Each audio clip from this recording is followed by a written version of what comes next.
Good evening, everyone.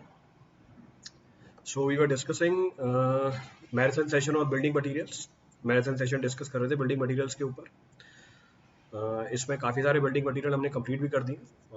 मेरे ख्याल से cement, lime, motor, aggregate, water, admixture, concrete और कल वाली क्लास में हमने ब्रिक्स भी कंप्लीट कर लिया था। In the yesterday's class we have completed bricks also.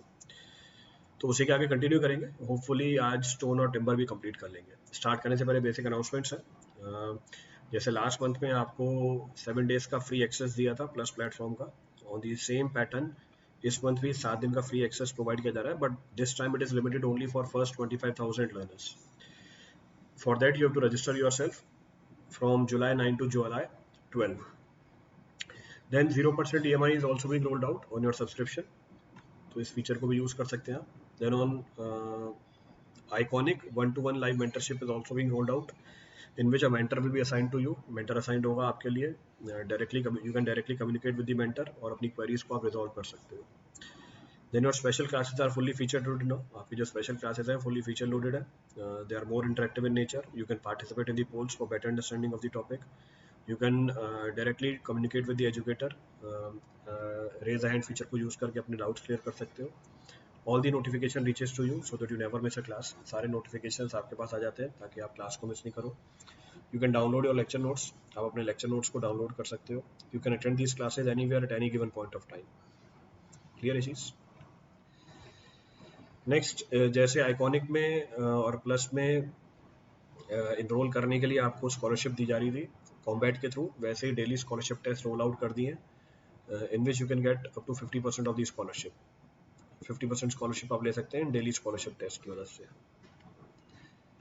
Next, Unacademy P Y Q भी रोल आउट कर दिया है, in which you can take last 10 year subject wise P Y Qs. 10 साल के आप subject wise P Y Q practice कर सकते हैं with the help of this product. तो जिनको भी इश्यूज रहता था पी वाई क्यूज के लिए, उसको सॉर्ट आउट कर दिया with the help of this.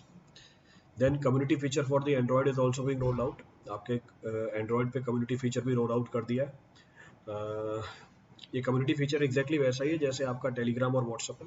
इससे आप डायरेक्टली क्या कर सकते हैं, इससे आप डायरेक्टली कम्युनिकेट कर सकते हैं एजुकेटर के साथ भी और अपने लर्नर्स के साथ भी।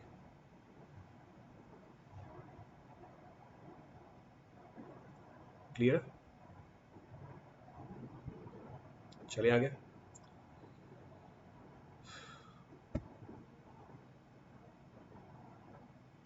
चलो, for GATE NESE 2023, GATE NESE 2024 नए बैच लॉन्च कर दिए 8 तारीख को। इसमें 3 सब्जेक्ट स्टार्ट हुए हैं आपके, surveying, engineering hydrology and engineering mathematics. Surveying तो मैंने ही स्टार्ट किया हुआ है, I started the surveying only. Clear है,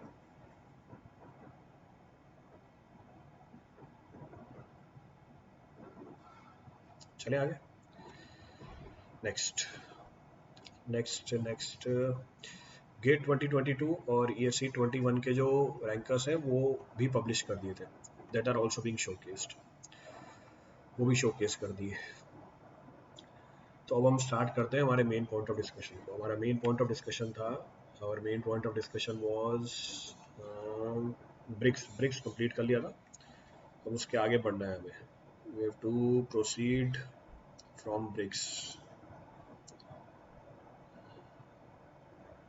अच्छा, कल भी ये प्रॉब्लम आ रही थी, फाइल बड़ी थी ना, ये फाइल बड़ी थी तो अपलोड ही नहीं हुई थी। तो फिर से अपलोड करनी पड़ रही है मुझे ये file, again I have to upload it of.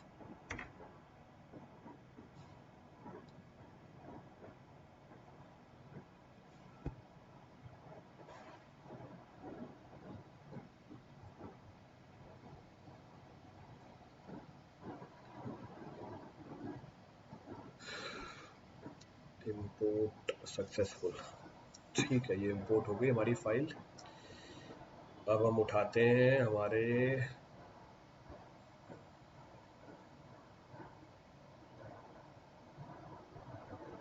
Main point of discussion को। मेन पॉइंट ऑफ डिस्कशन था हमारा, ब्रिक्स तो कंप्लीट हो गई थी हमारी। So new point of discussion, from here will be starting. अब यहाँ से स्टार्ट करते हैं. So next of the point of discussion is rocks and stone. So next of the point of discussion is rocks and stone. ये भी brick की category में fall करता है. कहने का मतलब है ब्रिक हमारी आर्टिफिशियल बिल्डिंग मटेरियल है. जो काम ब्रिक करती है वही काम रॉक और स्टोन्स भी करते हैं. तो पहले के टाइम पे हम रॉक और स्टोन को यूज करते थे. क्लियर चीज.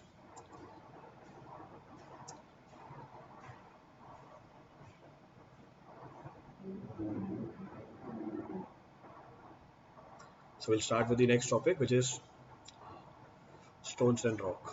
अब क्या है stones and rock की कहानी? What is the story of stones and rock? First point of reference, stone क्या होता है? What is being termed as stone?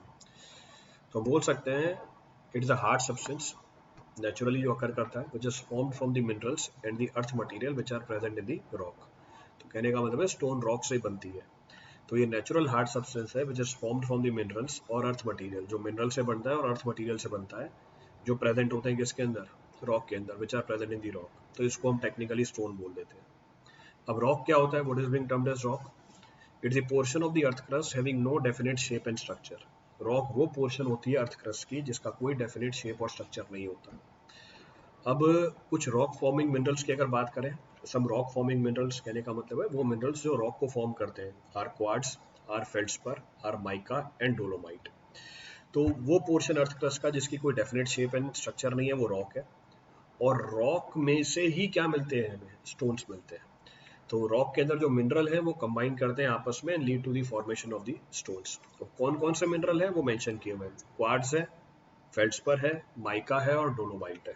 So these are the minerals which are found in the rock. ये minerals हमें मिलते हैं rock के अंदर. अब क्या क्या फिजिकल प्रॉपर्टीज होती हैं? What are the physical properties of the rock? So if we talk about the physical properties, there are several physical properties which are available. बहुत सारी फिजिकल प्रॉपर्टीज है जो अवेलेबल है. अब कौन कौन सी फिजिकल प्रॉपर्टी है इसको उठाते हैं. पहली, the first of the physical property is hardness. जो पहली फिजिकल प्रॉपर्टी अवेलेबल है इसको हम बोलते हैं हार्डनेस. क्या है hardness? It is resistance against wear and tear. ये हमने बहुत बार पहले भी डिस्कस किया हुआ, जैसे एग्रीगेट में डिस्कस किया था हमने कि हार्डनेस का मतलब होता है resistance against wear and tear और रेजिस्टेंस अगेंस्ट अब्रेशन. इसको हार्डनेस बोला जाता है. अब हार्डनेस को मेजर कैसे करते हैं? How hardness is being measured? Hardness is measured on the scale which is termed as Mohs scale. अब जो अलग अलग सब्सटेंसेस हैं जिनकी हार्डनेस प्री डिफाइंड है मोर स्केल के ऊपर, वो मेंशनड है यहाँ पे. जिसकी हार्डनेस प्री डिफाइंड है मोर स्केल के ऊपर उसको हमने मेंशन कर रखा है. जैसे टेल्क, इसकी स्केल पे हार्डनेस है 1, जिप्सम 2 एंड सो ऑन. और सबसे ज्यादा हार्डनेस किसको प्रोवाइड की हुई है? सफायर और डायमंड को. सफायर की हार्डनेस है 9, डायमंड की हार्डनेस है 10. तो वो डायरेक्टली आपसे पूछेगा, मटेरियल देगा और उसकी हार्डनेस के ऊपर कमेंट कराएगा. आपसे मटेरियल देगा और उसकी हार्डनेस के ऊपर कमेंट कराएगा. रेंज पूछ लेगा, रेंज कितनी है 1 से लेके 10. रेंज कितनी है इसकी? 1 से लेके 10. क्लियर है चीज? आगे बढ़ते हैं. So will continue. तो पहली प्रॉपर्टी क्या थी हमारी? हार्डनेस थी. The first of the property is hardness. चलिए आगे नोट कर लो फटाफट इसे.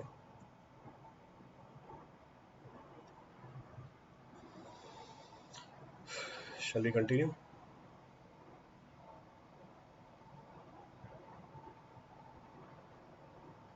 चलो आगे बढ़ते हैं.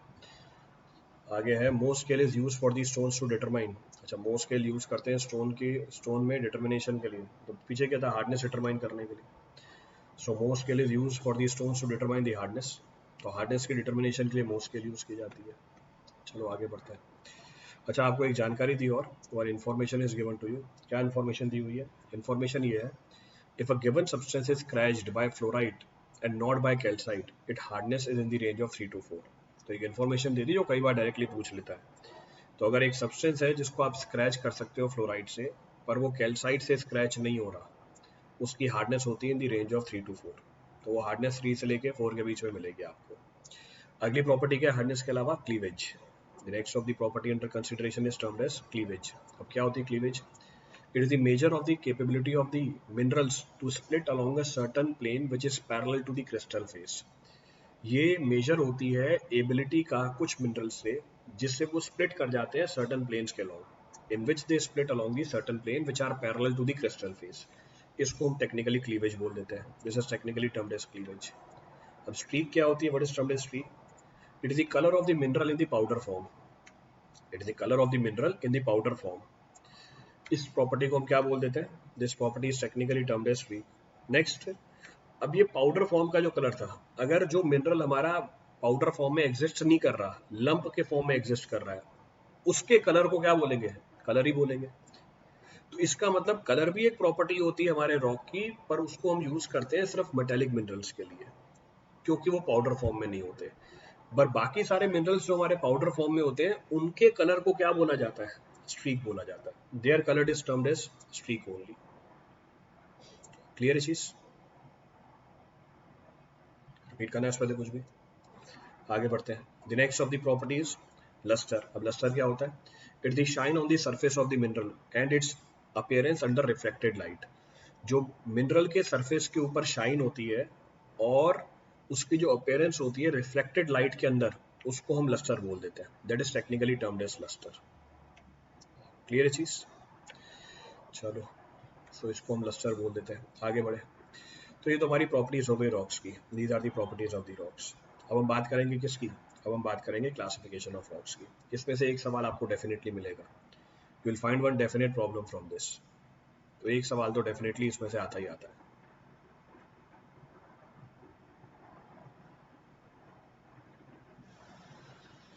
अब क्या प्रॉपर्टी है, एक एक करके उठाते हैं। What are the properties that will refer one by one. So classification of the rocks. So classification of the rocks can be done by an number of methods. खूब सारे तरीके हैं क्लासिफिकेशन करने के। अब क्या क्या तरीके हैं क्लासिफिकेशन करने के, कैसे क्लासिफाई करते हैं, that will be discussing. So first है, the first is on the basis of the geological formation. पहला है on the basis of the geological formation. तीन कैटेगरी में डिवाइडेड है। There are three categories by which it is being referred. अब क्या तीन categories है? पहली, इग्नियस रॉक। अब इग्नियस रॉक क्या होता है? Igneous rock are primarily unstratified eruptive rock of volcanic origin. तो जब वॉल्केनो इरप्ट होता है, उसका लावा निकलता है, उस लावा के सॉलिडिफिकेशन के बाद जो रॉक बन जाती है उसको हम बोलते हैं इग्नियस रॉक। तो igneous rock primarily unstratified rock होती है, वॉल्केनिक इरप्शन के बाद बनती है after solidification of the molten mass. कौन कौन से रॉक इस कैटेगरी में फॉल करते हैं? ग्रेनाइट है, रेयोलाइट है, सेनाइट है, गैब्रो है, पेरिडोलाइट है, एंडीसाइट है। So all these falls in the category of igneous rock. ये सारे के सारे इग्नियस रॉक की कैटेगरी में फॉल कर जाते हैं। नेक्स्ट है सेडिमेंट्री रॉक। तो इसके अलावा जो कैटेगरी हमारे पास, इसको हम बोल देते हैं सेडिमेंट्री रॉक। अब क्या है sedimentary rock? Aqueous or stratified rock which are formed by various weathering agencies. ये स्ट्रेटिफाइड रॉक होते हैं, ऊपर वाले अनस्ट्रेटिफाइड रॉक है। Aqueous or stratified rocks which are formed by various weathering agencies like air, like water, like sun, like gravity, जो अर्थ की surface को break करते हैं, इरोड करते हैं, इसको हम बोल देते हैं सेडिमेंट्री रॉक। कौन कौन से रॉक इस कैटेगरी में फॉल करते हैं? जिप्सम है, मैग्नेसाइट है, चॉक है, डायाटोमाइट है या लाइमस्टोन है। They fall in the category of the sedimentary rocks. Next है हमारे पास मेटामॉर्फिक रॉक। अब मेटामॉर्फिक रॉक क्या होता है? ये मेटामॉर्फिक रॉक बनता है because of the earth movement, temperature and liquid pressure. So metamorphic rocks are those rocks which are formed from previous two rocks only. वो igneous और sedimentary rocks की मदद से ही बनते हैं। कैसे? By the action of the earth movement, या तो अर्थ की मूवमेंट हो, या टेम्परेचर हो, या लिक्विड प्रेशर हो। जैसे कुछ एग्जांपल दूं मैं आपको, if I give you some example, granite से बनती है जेनेसिस। डोलोमाइट से क्या बनती है? डोलोमाइट से बन जाती है हमारी मार्बल। शेल से क्या बन जाती है? हमारी स्लेट बन जाती है। तो कहने का मतलब है, इग्नियस रॉक और सेडिमेंट्री रॉक के ऊपर अगर टेम्परेचर और प्रेशर को बढ़ाया जाए, वो कन्वर्ट हो जाते हैं मेटामॉर्फिक रॉक के अंदर। They are converted into the metamorphic rock. Clear है चीज? चलो, so they are converted into the metamorphic rock. Next क्या है? List one, list two and select the correct answer from the code. List one, granite दे रखा है, sandstone दे रखा है, लाइमस्टोन दे रखी है, शेल दे रखी है। Granite, sandstone, limestone, shale. और यहाँ पर लिस्ट टू। अच्छा, तो ये सवाल चल रहा है किसका? ये सवाल चल रहा है मेरे ख्याल से मेटामॉर्फिक रॉक का। वही बोल रहा है जैसे। तो ग्रेनाइट से क्या बनता है? अब लिख के नहीं दिया सवाल में, बट वो देख के समझ में आ गया ऑप्शंस को ये चाहता है कि बताओ कि मेटामॉर्फिक रॉक किससे बनती है, दे रखे मेटामॉर्फिक रॉक, तो ये किससे बनती है, तो ग्रेनाइट क्या बनाती है, जेनेसिस बनाती है, तो ग्रेनाइट जेनेसिस बनाती है। ठीक है, समझ में आता है। सैंडस्टोन से क्या बनता है, क्वार्ट्ज बनता है। ठीक है, लाइमस्टोन से क्या बनती है, लाइमस्टोन से हमारे बन जाती है मार्बल, तो लाइमस्टोन से मार्बल, ये है क्या, डोलोमाइट बोल दो या लाइमस्टोन बोल दो, मार्बल बन जाता है। ठीक है, फिर पीछे लिखा था शेल से क्या बन जाती है, स्लेट बन जाती है, शेल से बन जाती है हमारी स्लेट, तो शेल से बन जाती है हमारी स्लेट, तो मैच कर दिया इसको हमने, so we match this off. अब देख लो नीचे आंसर कौन सा आ रहा है, which of the options are matching, कौन से ऑप्शंस मैच कर रहे हैं।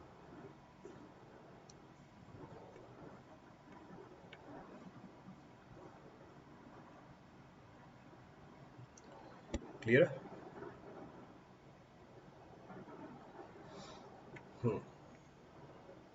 चलो, next of the classification, next of the classification is on the basis of the physical characteristics. पीछे जियोलॉजिकल फॉर्मेशन था, फिजिकल कैरेक्टरिस्टिक्स आ गई। क्या है फिजिकल कैरेक्टरिस्टिक्स, पहला स्ट्रेटिफाइड रॉक्स, ये वो रॉक्स होते हैं जिसमें आपको डिस्टिंक्ट लेयर्स मिल जाएंगी, along which the rock can be split। इसको सैंडस्टोन बोल दो, लाइमस्टोन बोल दो, शेल बोल दो, स्लेट बोल दो, मार्बल बोल दो। अनस्ट्रेटिफाइड रॉक्स क्या होते हैं, they do not show any stratification, ये वो रॉक्स होते हैं जो कोई स्ट्रेटिफिकेशन शो नहीं करते, and they can not be easily split into layers, इसको आसानी से लेयर में स्प्लिट नहीं किया जा सकता, जैसे बेसाल्ट हो गया, ग्रेनाइट हो गया। फॉइलेटेड रॉक, ये वो रॉक्स होते हैं जिनकी टेंडेंसी होती है स्प्लिट होने की only in the definite direction, so these are the rocks which have the tendency to split up only in the definite direction। Now most of the metamorphic rock have the foliated structure, जैसे genesis, mostly जो भी metamorphic rocks होते हैं उनका फॉलिएटेड structure ये होता है, जैसे हमारी क्या हो गई, जेनेसिस हो गई। तो ये क्लासिफिकेशन किसके बिहाफ है, this classification is on the basis of the physical characteristics. Clear है?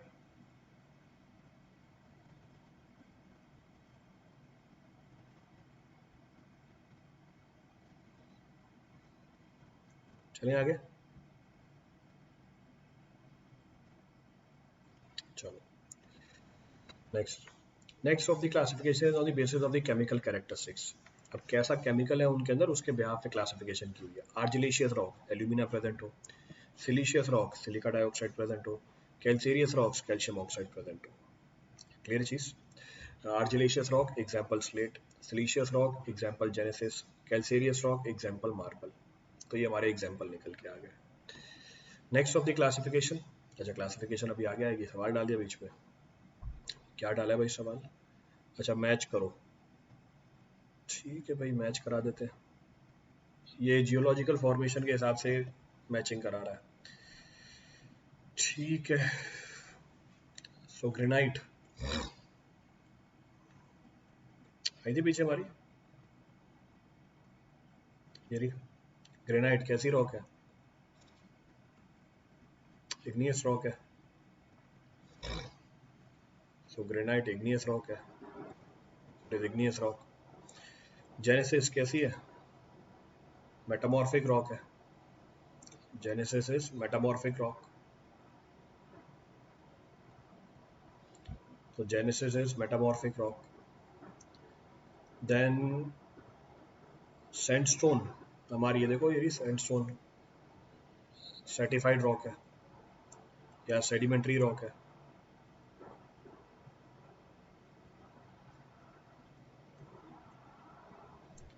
नहीं,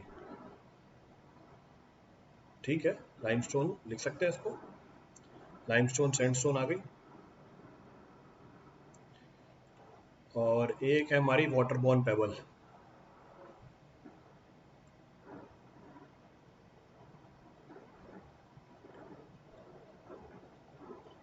और वाटरबॉर्न पेबल ग्रेवल हो गया हमारा। अब देख लो कौन सा आंसर मैच करता है, which of the answer matches, A का 2, बी का 3, सी का 4, डी का 1, सो आंसर इज बी।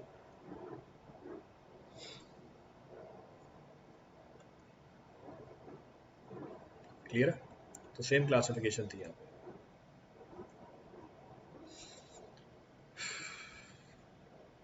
चलो आगे बढ़ते हैं।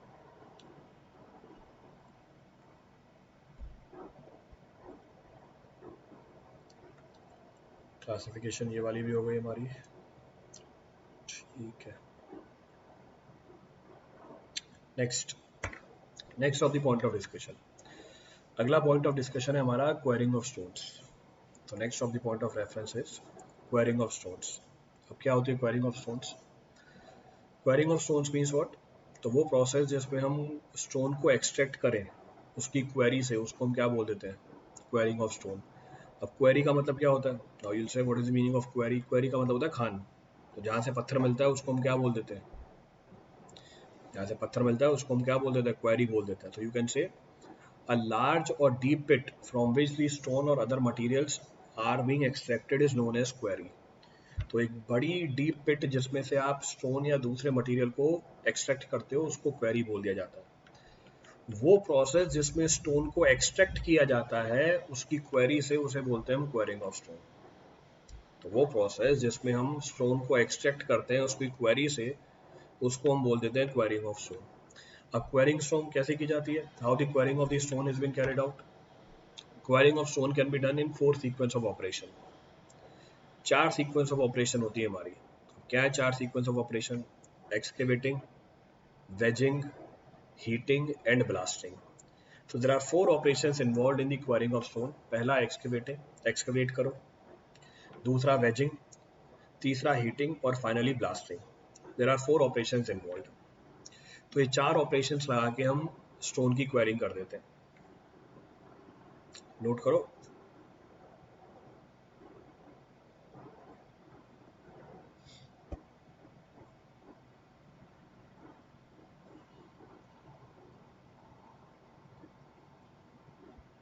हाँ, देखते हैं। मेंशन तो करो पहले सबको।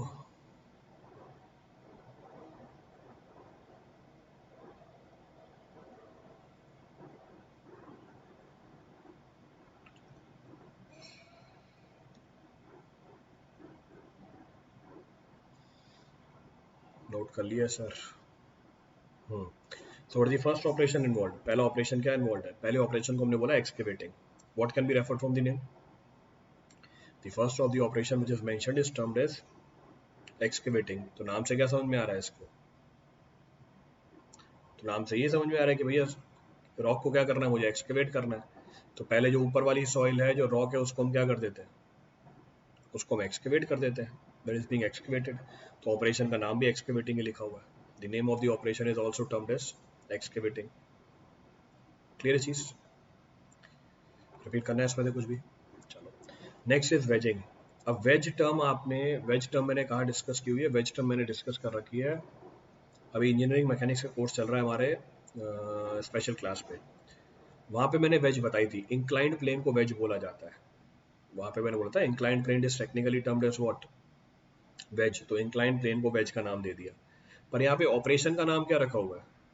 यहाँ पे ऑपरेशन का नाम रखा हुआ है wedging. Here the operation is technically termed as wedging. अब भैया वेजिंग का मतलब क्या होता है? ये जो वेजिंग है ये क्वेरिंग करने का एक तरीका ही है। It is a method of carrying out the quarrying only, but it is suitable for costly, soft and stratified rock. जैसे एग्जांपल सैंडस्टोन हो गया, जैसे एग्जांपल लाइमस्टोन हो गया, जैसे एग्जांपल लेटराइट हो गया, जैसे एग्जांपल मार्बल हो गया, स्लेट हो गया। तो जो कॉस्टली और सॉफ्ट स्टोन होते हैं उसके क्वेरी करने के लिए हम क्या करते हैं? वेजिंग यूज करते हैं। वेजिंग किसकी मदद से की जाती है? वेजिंग की जाती है वेज की मदद से। तो waging is done with the help of the ways. अब क्या होता है वेजिंग में? इसको एक डायग्राम के फॉर्म में समझा देता हूँ। लेट सपोज ये हमारे बेड है, तो उसको यूज करते हैं स्ट्रेटिफाइड रॉक्स के लिए। स्ट्रेटिफाइड रॉक्स मतलब लेयर्स होती हैं, स्ट्रेटिफिकेशन है, लेयर्स में फॉर्म होता है। देखो लेयर्स में फॉर्म हो रहा है। तो पीछे एग्जांपल दिया था इंक्लाइंड प्लेन को हम वेज बोलते हैं। तो यहाँ पर भी वही चीज़ है। व्हाट वी डू हियर, हम वेज को इंसर्ट करते हैं। ये हमारा वेज है। वेज को इंसर्ट करते हैं किसके लॉन्ग? फेलियर प्लेन के लॉन्ग। तो वेज को इंसर्ट किया फेलियर प्लेन के लॉन्ग और यहाँ पर हमने प्रेशर अप्लाई किया, लोड अप्लाई किया। जैसे ही प्रेशर और लोड अप्लाई करते हो व्हाट विल हैपन? ये जो ऊपर वाला रॉक है क्या कर जाएगा? लूज हो जाएगा और बाहर निकल के आ जाएगा। पूरी की पूरी लेयर बाहर निकल के आ जाती है। The entire layer comes out. इसको हम टेक्निकली बोल देते हैं वेजिंग। तो ये भी एक तरीका होता है क्वेरिंग करने का, this is also one of the method of quarrying. Next है हीटिंग। ये जो हीटिंग ऑपरेशन है या जो क्वेरिंग ऑफ स्टोन हीटिंग की मदद से है, it is suitable for quarrying small thin and regular blocks of the stones. तो ये हम करते हैं small thin and regular blocks of the stone from the rocks. जैसे एग्जांपल ले लें ग्रेनाइट और जेनेसिस। तो ग्रेनाइट और जेनेसिस की क्वेरिंग की जाती है with the help of heating. Next operation है हमारा blasting.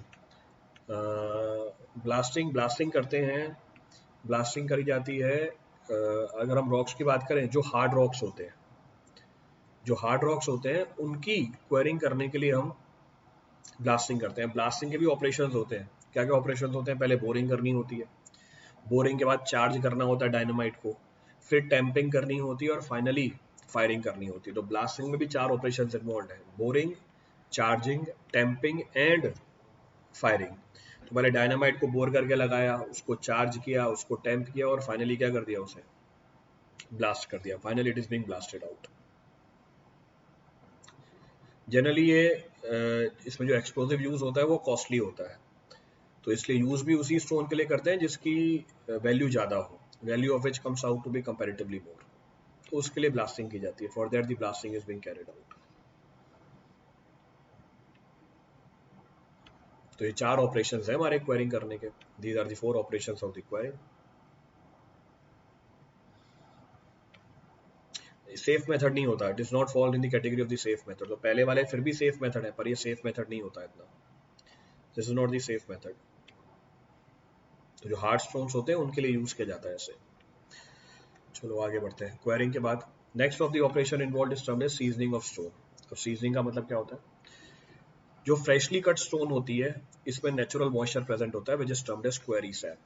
So freshly cut stone carry some natural moisture which is technically termed as quarry sap. उसको हम क्वेरी सैप बोल देते हैं। क्लियर चीज? अब क्वेरी सैप क्या होता है? Quarry sap is a mineral solution जो रिएक्ट कर जाता है chemically with the mineral constituents when the stone is exposed to the atmosphere. ये मिनरल सॉल्यूशन होता है जिसको अगर आप एक्सपोज करोगे टू द एटमॉस्फेयर, ये रिएक्ट कर जाती है chemically. Stone becomes harder and compact after this. इस केमिकल रिएक्शन के बाद स्टोन क्या हो जाता है? इस केमिकल रिएक्शन के बाद स्टोन हमारा हार्ड और कॉम्पैक्ट हो जाता है। इस प्रोसेस को होने के लिए 6 से 12 महीने लग जाते हैं। इस प्रोसेस को होने के लिए 6 से 12 महीने लग जाते हैं। जब क्वेरी सैप इवेपोरेट कर जाती है, it leaves a crystalline film on the face of the stone which make them water resistant also. तो जब क्वेरी स्वैप इवेपोरेट कर जाती है, ये क्रिस्टलाइन फिल्म को छोड़ देती है स्टोन के सरफेस के ऊपर, जो उसको वेदर रेजिस्टेंट बना देती है। क्लियर चीज? नेक्स्ट, अगर सीजनिंग करने से पहले आपने ड्रेसिंग कर दी, सीजनिंग करने से आपने पहले इसको ड्रेसिंग कर दी, तो ये वेदर रेजिस्टेंस और इंप्रूव कर देता है। So before seasoning if dressing is carried out, weather resistant of the stone is further improved. Clear है?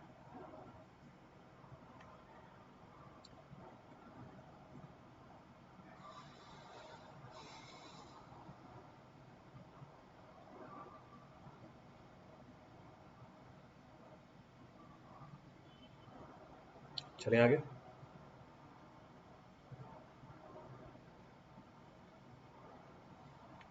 चलो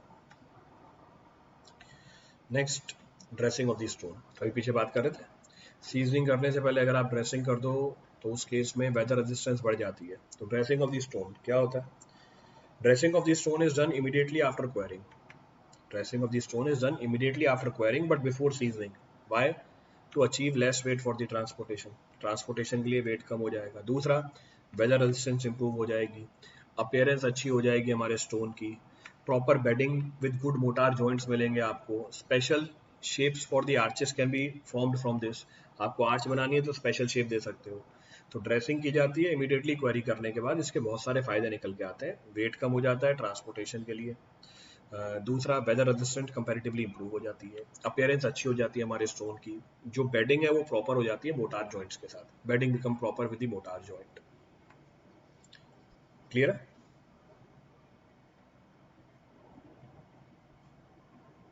चलो next of the point of reference. Next of the point of reference है characteristics of a good building stone. अब क्या characteristics है हमारे good building stone के? बहुत सारे कैरेक्टरिस्टिक्स हैं। पहला, जैसे हम ब्रिक में बताया था properties of a good brick, properties of a good motor, वैसे यहाँ पे प्रॉपर्टीज किसकी लिखनी है, हमें बिल्डिंग स्टोन की करनी है। Here we have to talk about the properties of the building stone. तो बिल्डिंग स्टोन की प्रॉपर्टी निकाल लेंगे, कोई बड़ी बात नहीं है। अब क्या है properties of the building stone, what are the characteristics of a good building stone. पहला, it should have a fine compact texture light coloured stone. तो उसमें क्या होना चाहिए, फाइन कॉम्पैक्ट स्ट्रक्चर होना चाहिए, कलर कैसा होना चाहिए, लाइट कलर का होना चाहिए। तो it should have light colour, तो एक प्रॉपर्टी निकल के आ गई, इट्स द प्रॉपर्टी। क्लियर चीज। Next, it should have uniform texture which is free from the cavities. इसका यूनिफॉर्म टेक्सचर होना चाहिए जिसमें कोई कैविटी नहीं हो, क्रैक नहीं हो और पैचेस नहीं हो। There should be no crack patches. Next, इसकी जो स्ट्रेंथ है, it should lie in the range of 660 to 200 newton per m square.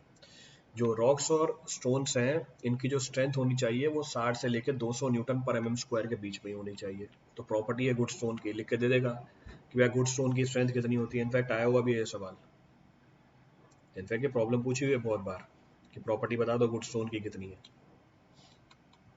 So you'll get the property of the good stone.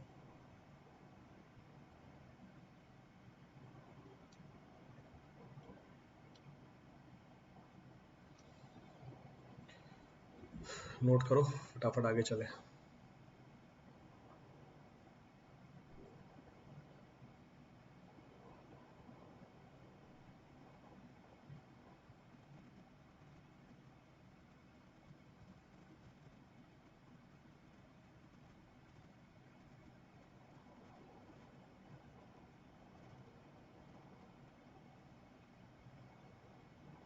चले आगे।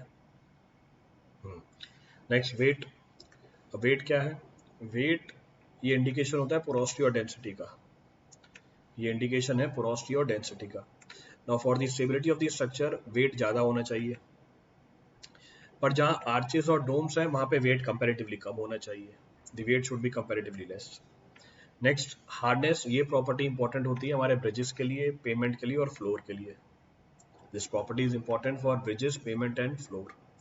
टफनेस, ये property important होती है जहाँ पे इम्पैक्ट लोडिंग आए, जैसे मशीन रखनी है आपको उसके ऊपर, प्लांट है हमारा, कोई पंपिंग स्टेशन है, वहां पर हमारी ये प्रॉपर्टी पिक्चर में आ जाती है। There this property comes into the picture. Next, porosity and absorption. Porosity और एब्जॉर्प्शन ये डिपेंड कर जाती है मिनरल के ऊपर, कूलिंग टाइम के ऊपर और स्ट्रक्चर फॉर्मेशन के ऊपर। It depends upon that. तो porosity depends upon the minerals, cooling time and structure formation.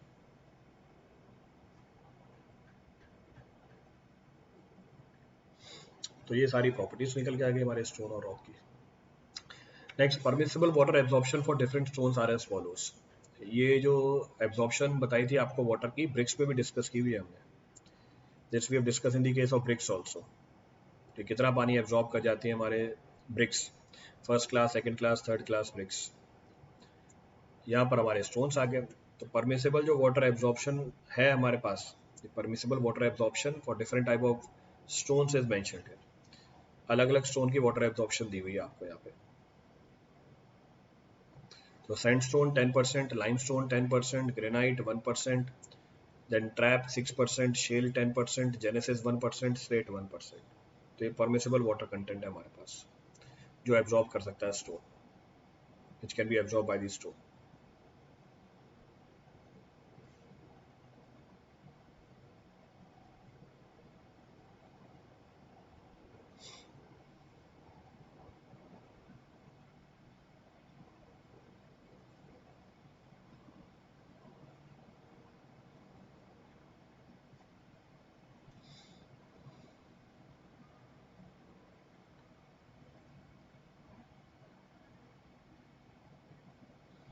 चले आगे।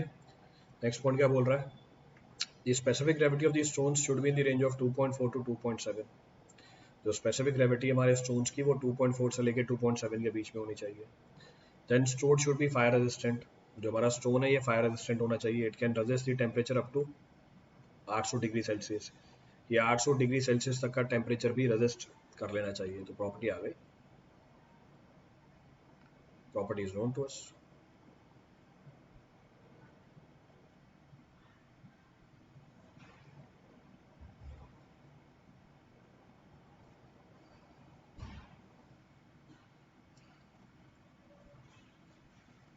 नोट करो फटाफट, आगे बढ़े.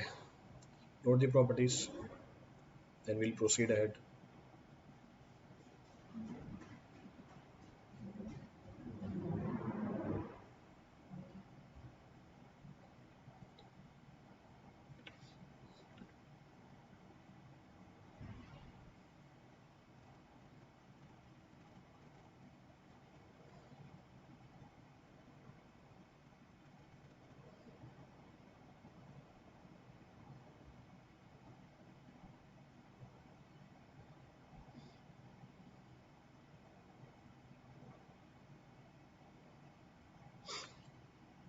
नोट कीजिए फटाफट, चलें आगे फिर.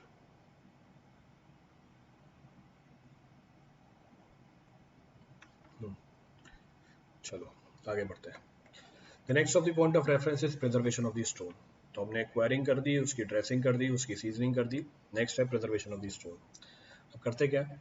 इन preservation of the stone, stones are made dry with blow lamp, then a coating of paraffin wax or linseed oil or light paint is applied over the surface.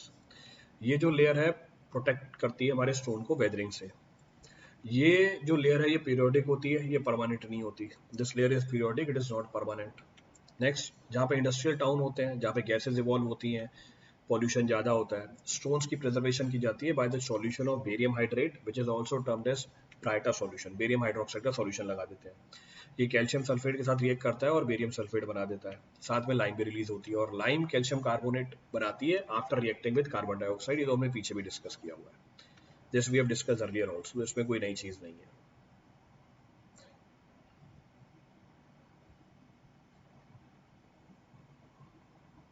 चलें आगे.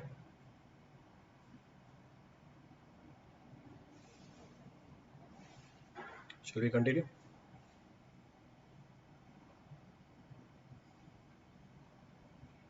नोट करो.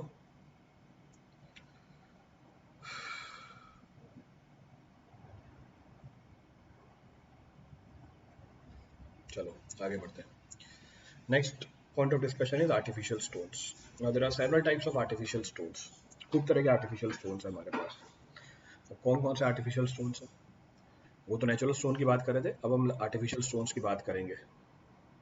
Now I will be talking about the artificial stones. अब artificial stone is made from cement, natural aggregate of the crust stone, then sand, and इसमें desired surface finish होती है. Clear है चीज? आगे बढ़ते हैं. देन पहला artificial stone, first of the artificial stone is garlic stone. जो पहली आर्टिफिशियल स्टोन है वो हमारी गार्लिक स्टोन है. गार्लिक स्टोन वो स्टोन होती है which is being obtained from the moulding of the iron slag. Moulding of iron slag, then Portland cement. It is use for the surface drain. इसको हम use करते हैं surface drain के लिए. Then concrete block, ये भी हमारा artificial stone है. These are cast at site in the construction of the pier और used for steps, windows and sills. Ransom stone, ransom stone बनाते हैं हम by mixing sodium silicate with cement to provide the decorative flooring. आप cement को mix कर दो soda silicate के साथ, फ्लोरिंग में यूज करते हैं डेकोरेटिव इफेक्ट के लिए. रैंसम स्टोन को केमिकल स्टोन भी बोला जाता है. Ransom stone is also termed as chemical stone. Clear है? नेक्स्ट, ये गार्लिक स्टोन तो भी आया भी था. Then then Victoria stone. फिर हम बात करें विक्टोरिया स्टोन की. विक्टोरिया स्टोन होते हैं हमारे, these are granite pieces with surface hardened by keeping it immersed in soda silicate for 2 months. तो Victoria stones, these are granite pieces with surface hardened keeping in immersed in soda silicate for 2 months. इसको हम Victoria stone बोल देते हैं. Clear चीज? चलें आगे. चलो.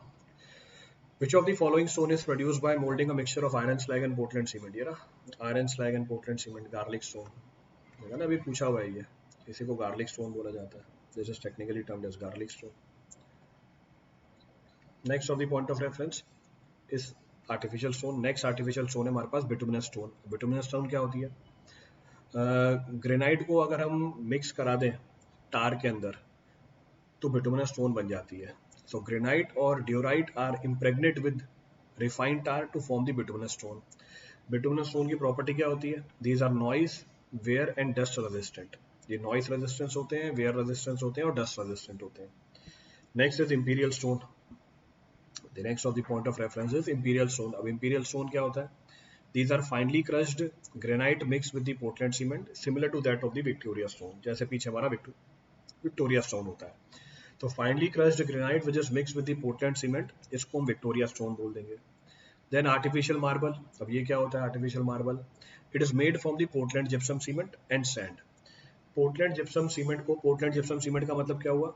जिसमें बाइंडिंग मटेरियल हमारी जिप्सम है और साथ में आपने क्या मिला दिया? सैंड मिला दिया. It can be either precast और कास्ट इन सीटू. ये प्रीकास्ट भी हो सकती है, कास्ट इन सीटू भी हो सकती है. दोनों ऑप्शन अवेलेबल है हमारे पास. अब आगे इसने मैच दी फॉलोइंग करा दिया. Use of the stone and name of the stone. ठीक है भैया, use of the stone, name of the stone. अगर मैच करें इसको, granite ornamental work, rough stone work, manufacturing of cement, ballast. Marble ornamental work, ballast आ गया. Marble use होता है ऑर्नामेंटल वर्क के लिए. ठीक है हमारा. मैन्युफैक्चरिंग ऑफ सीमेंट, सीमेंट की मैन्युफैक्चरिंग में क्या यूज कर देते हैं?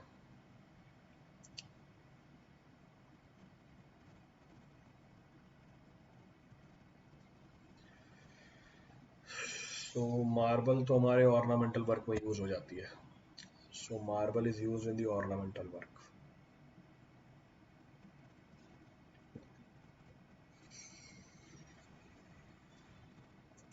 Then we have to deal with granite.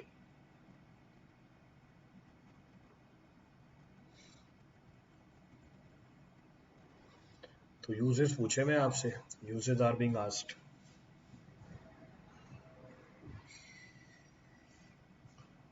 तो अगर हम ग्रेनाइट की बात करें, बेलास्ट जो हमारा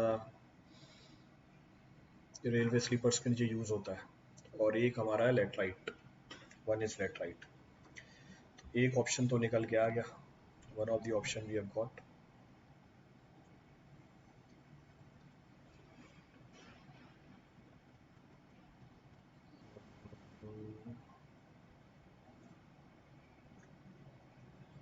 मैन्युफैक्चरिंग ऑफ सीमेंट में हम किसको यूज कर सकते हैं?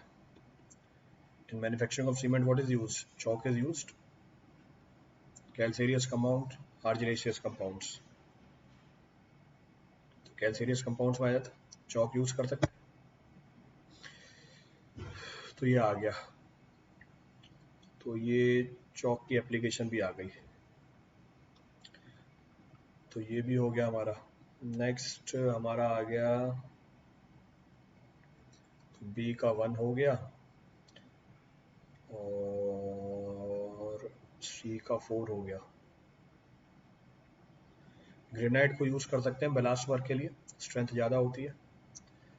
फिर लेटराइट, लेटराइट को यूज कर सकते हैं हम रैंडम स्टोन वर्क के लिए.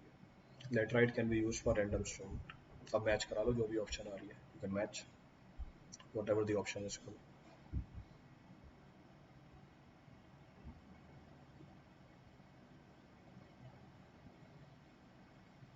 चले, चलो खत्म ही हो गया स्टोन और टिम्बर. टाइम भी खत्म हो गया दूसरी क्लासेस के बाद मेरी. तो बाकी नेक्स्ट क्लास में करेंगे. Next will discuss in next class. Thank you everyone.